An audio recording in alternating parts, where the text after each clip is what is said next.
социоекономската сигурност услов за професионално новинарство, навистина нешто што е многу важно.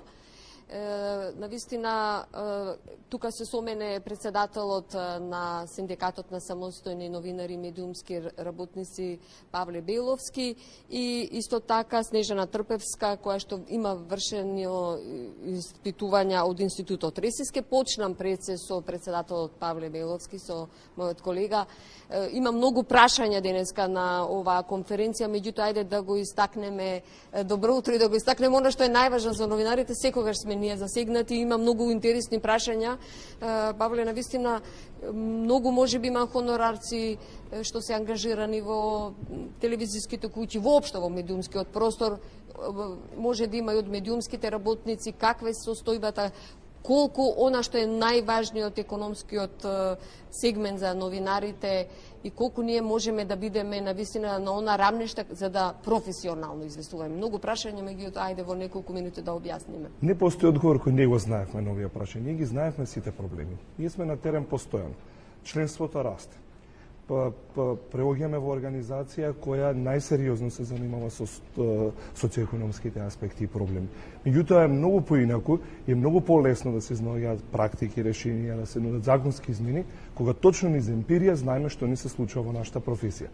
Со оглед што сме на МТВ денеска, имаме прилика да договориме на МТВ, јас би издвоил само малку од оно што денеска ќе го слушнати ќе се пренесе во етер, нели, и нашите колеги и сите граѓани на Република Македонија, тоа каде сме, кои сме, бидејќи се мапиравме за прв пат во независна Република Македонија во нашата професија. Со оглед дека сме на МТВ, сакам да ви честитам, бидејќи вие дамите, нашите драги колешки, сте побројни во однос на нас машките во МРТВ, меѓутоа и таму не изостануваат проблемите. Меѓутоа сте побројни во делот на техничкиот. Да, во подробности, нели рековме, потоа ќе зборуваме. Меѓутоа рековме да почнеме со МРТВ, но она што нас не загрижува е бидејќи ако досега зборувавме за проблемите во МРТВ, ако занемарувавме онлайн просторот, сега можеме да говориме и за проблемите таму.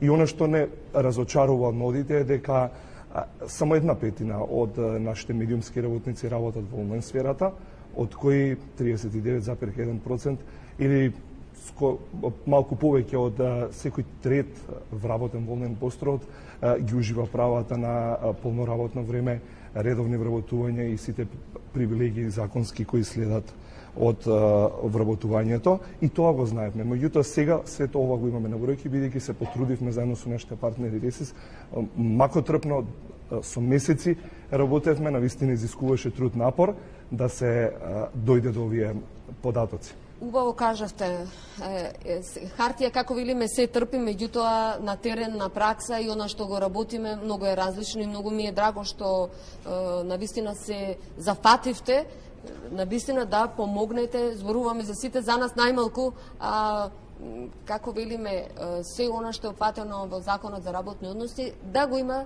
зафатено. Тие ни се препораките да Европска Унија, мораме да спроведуваме, мораме да комуницираме со владата, мораме да градиме политики, но за да градиме политики, ние мораме да имаме градиво кое се однесува на нас, мораме да се познаваме каде сме, кои сме, зашто сме, со кои проблеми се соочуваме, кои се најжешките точки, така што прекаријатот е видлив сега евидентен во овие податоци, односно прекршување на правата на работното место, несигурноста, стравот од губењето на работното место. И еве, чисто како бројка, ние сме отприлика околу 3164 работни позиции и овде прединачат дамите со 53% од вкупниот број медиумски работници. Да ги поздравам и колегите, јас никогаш не ги заборавам зад камерите, нели оние кои не говорат, но исто како нас предонесуваат за продуктот. Не, побројни се, 53% се медиумските работници или оние кои велиме зад камерата. Па сепак веројатно запостои машка работа, мајде. Еден од дискутантите, Снежана Трпевска од Институтот Ресис, работните услови и правата на новинарите и медиумските работници во медиумската пракса, основни наоди од истражувањата. Навистина верувам дека на оваа дискусија тоа ќе трае подолготрајно и поопсежно, меѓутоа она да го истакнеме, да ги истакнеме основните начела од истражувањата. Да, благодарам. Добро е што давате внимание на оваа тема. Како што рече Павле, за прв пат, после многу години, освен што ја мапиравме состојбата во поглед на бројот и структурата на новинарите и медиумските работници, направивме и една анкета која лоцира каде се главните проблеми во поглед на почитувањето на правата од работен однос. Она што е важно, анкетата ја направивме врз база на главните начела зацртани во повелбата за работни услови на новинарите, подпишана во регионов заедно со Европската федерација на новинари, и тие исти начела се во голема мера, во најголем дел се вградени во нашето законодавство. Ние се обидовме во праксата да видиме колку од сето тоа се почитува. Многу е важно и, како што рече Павле, исклучително почитувањето на работничките права носи стабилност и независност на новинарството, само така може оваа професија да стане достоинствена и почитувана. Главните наводи кои се? Значи, најпрво во поглед на типовите работен ангажман.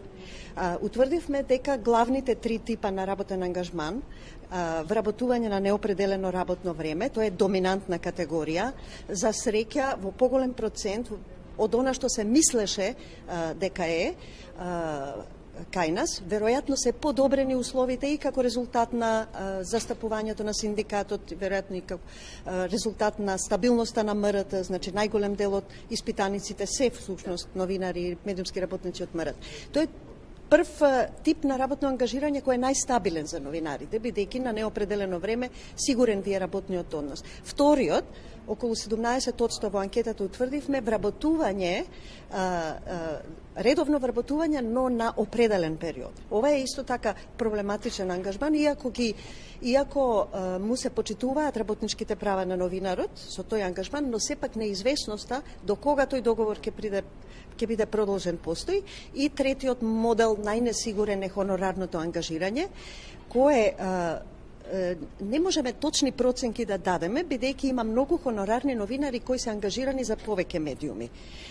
Затоа оперираме или зборуваме за терминот работни позиции во тој дел. Во анкетата беа опфатени околу 7-8% такви вработени новинари. Сега, кои се најголемите проблеми во почитувањето на работничките права или најголемите проблеми во социоекономскиот статус? Прво прашање е висината на платите. Значи, над 55% од новинарите имаат плата подпросечната во земјава. А кај медиумските работници тој процент е многу поголем, значи над 70%. Висината на платите. Основните работнички права се почитува. Например, право на платено боледување, право на породилно отсуство, правото на определено работно време, во голема мера да, но кај новинарите околу 20%, 25% работат, да речеме, во периоди кои се надвор од определените периоди. Или правото на почитување 2 слободни дена во текот на работната недела, кај 1/4 од новинарите не се почитува тоа право, мора, значи, новинарска професија на повик. Јас и Павле многу добро го знаеме. И тоа го видовме на одговорот на прашањето колку се изложени на стрес. Огромен процент новинари, над 50% се изјаснија дека во голема мера се изложени на стрес. Значи, професијата е многу стресна, да речеме. Важеше, верувам дека се уште важи за една од 5 најстресни професии. Ке ви се заблагодарам за ова, навистина има што да се каже и да се резюмира, да се заклучи и да се спроведе, што е најважно. Уште една само сосема на крај, Павле, ова е поддржано до Европската унија. Ако се споредиме со новинарите каде што работат во државите од Европската унија во делот само на платата, можеме ли да се споредиме? Ако да не зборуваме за нивните услови за работа.